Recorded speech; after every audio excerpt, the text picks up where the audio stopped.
Les rhumatismes sont devenus un véritable problème de santé publique. Des millions de personnes de tout âge et de toute catégorie sociale souffrent de cette pandémie à travers le monde.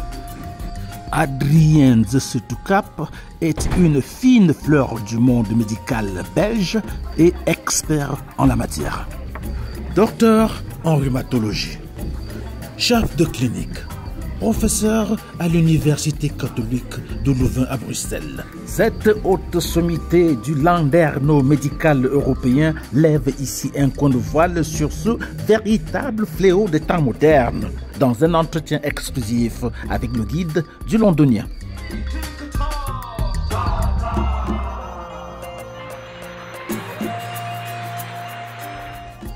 La rhumatologie est la discipline de la médecine qui s'occupe des maladies des os et des articulations, entre autres, je dis souvent de la carcasse. Il est évident que tout problème qui a trait au rhumatisme, notamment toute pathologie articulaire, doit faire penser à un problème lié à l'articulation en elle-même. Donc, soit parce que c'est usé de l'arthrose, soit parce que c'est enflammé de l'arthrite, sans préjuger de la cause, je dirais, première de ce phénomène. Mais ça peut aussi être lié à tout ce qu'il y a autour de l'articulation, notamment les ligaments et anthèses, dont trois types de rhumatisme. Tout ce qu'il y a autour, abat articulaire, tendinite, entorse et tout ce qui touche à l'articulation elle-même, articulaire, soit usée, soit enflammée à cause d'une infection, l'arthrite infectieuse, ou parce qu'on a des dépôts qui se mettent dans l'articulation, comme dans la goutte, l'arthropathie microcristalline.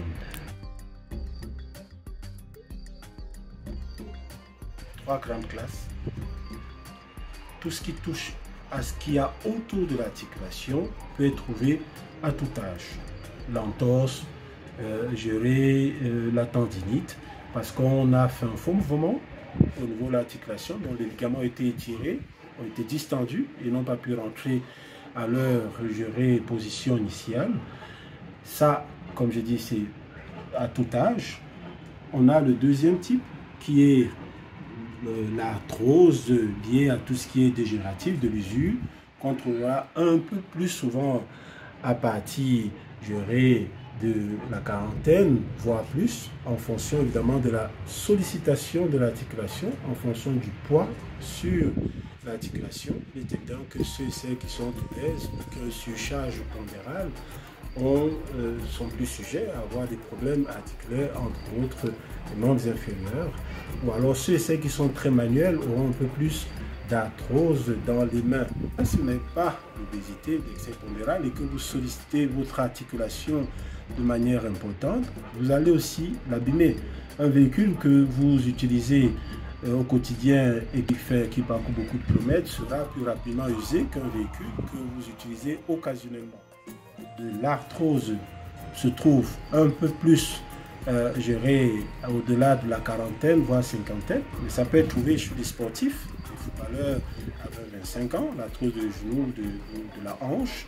Et maintenant, le troisième groupe, l'arthrite, soit de l'arthrite infectieuse, parce qu'un microbe est arrivé dans l'articulation, et ça peut être à tout âge, soit de l'arthrite liée à des dépôts, comme dans la goutte, ou d'autres formes d'arthrite, on appelle l'arthrite microcristalline. Et là, c'est souvent un peu plus avec, je dirais, chez l'adulte jeune. La goutte est due à un dépôt accru de cristaux d'urate, on dit monosodique dans l'articulation. Les urates proviennent de la dégradation de purine. Purine, ce sont des acides nucléiques qui servent en fait à constituer le noyau, en quelque sorte l'ADN des cellules. Donc, les trois raisons pour lesquelles on peut avoir trop de purine, trop de déchets dans le corps, c'est parce qu'on en prend de trop dans les produits carnés, viande, mais aussi dans la bière, dans le vin notamment, soit parce qu'on en produit de trop, de façon héréditaire ou de façon acquise par certaines maladies, cancéreuses entre autres, soit parce qu'on n'élimine pas de trop ce qu'on devrait en principe faire, et là ce sont des cas d'insuffisance rénale. Donc c'est pas toujours parce qu'on mange beaucoup de viande qu'on a beaucoup d'acide urique.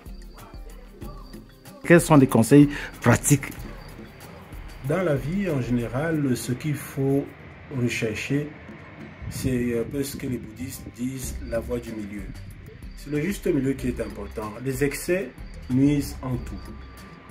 Celui ou celle qui a l'habitude de manger beaucoup de viande doit réduire de moitié la quantité de viande.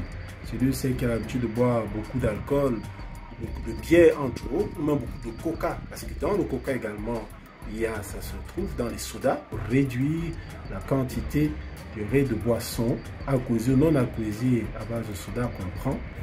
L'alimentation, je vais parler de ça, les produits, les fruits de mer également sont riches en purine. Il faut réduire. La purine dont on parle ici, c'est notamment la guanine. Et donc, les poissons, les yeux de certains poissons sont des guanophores, des iridophores. Donc, ce qui avec la lumière est un petit peu, je dirais, iridescent, ça veut dire c'est le reflet de la guanine. La guanine réfléchit la lumière. Donc, ces poissons sont riches en guanine, hein, donc ont des guanophores. Et donc, si vous mangez beaucoup de fruits de mer, vous allez dire c'est pas de la viande, mais c'est riche en guanine. Vous parlez précisément de la viande rouge? Plus de la viande rouge, il vaut mieux privilégier la viande blanche, comme notamment le poulet, entre autres. L'être humain en général est fait d'un corps physique et d'un esprit également. Vous savez, c'est pas le travail qui tue les gens, c'est le stress qui tue les gens. Et donc les gens doivent éviter d'avoir beaucoup de stress parce que ce stress crée par des mécanismes qui sont de plus en plus connus et élucidés, crée une accentuation de perturbations au niveau du système immunitaire et donc est responsable de diverses pathologies, entre autres cardiovasculaires ou cancéreuses, ou même rhumatismales au sens large.